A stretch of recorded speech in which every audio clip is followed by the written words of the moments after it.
जय श्री जगन्नाथ सांग मैंने आपण मैंने देखिकी जानीपे मुझे तीन गोटी आंब नहीं तो मुझे कौन बनैबी सेटा वीडियो लास्ट जाए रही आपण मैंने जानीपर।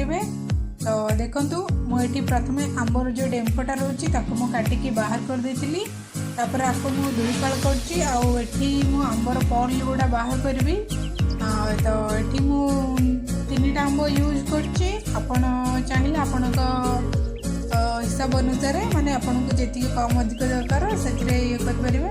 तो ये मुझे आंबर पर्ल गुड़ा बाहर करदेली आ गोटे ग्राइंडर जार में मुझे दूसरी तो आपको मुझे फाइन पेस्ट करदेवी। तो ये देखो मुझे ग्राइंडर जार एड करदेली आपको ग्राइंड करदेली पूरा चिकन भाव ग्राइंड कर देती केते सुंदर देखा जाउछि। एटा आपण मैंगो जूस माने माजा बनैकी आपण पी पारे। तो फास्ट ये मुझे गोटे कड़े नेली से मैंगोर जो पर्ल गुड़ा ग्राइंड करके रखी एड करदेली आपको किसी समय आम फुटे नवा।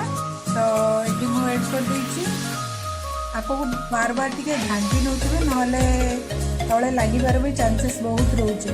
तो एमती ही आप जहाँ बुलाऊे टे तो ये मुझे किसी गोलमरीच एड कली गुंड करके फुटीगला प्राय।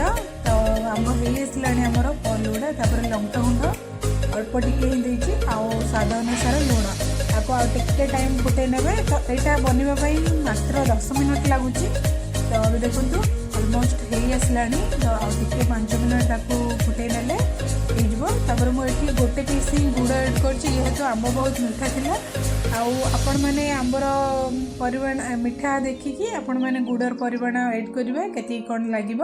तो ये मोर आंब बहुत मीठा थी गोटे ही पीस नहीं जाइए छोट पीस टी।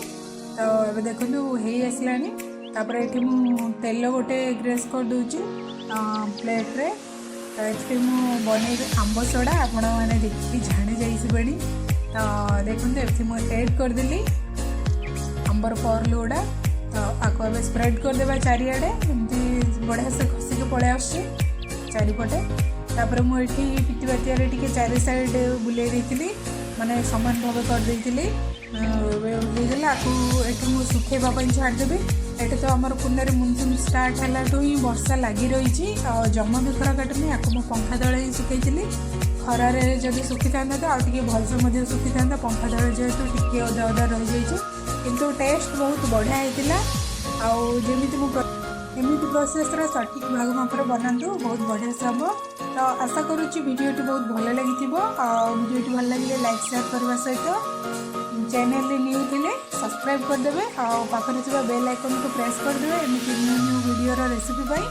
तो अभी देखो मुझे पीस पीस करदेली बाहर करमी पसंद से टाइप पीस करेंगे। ये स्क्वायर पीस कर स्क्वायर टाइप आज मुझे ये रही पुणी देखा आउ गोटे न्यू फ्रेश वीडियो रे।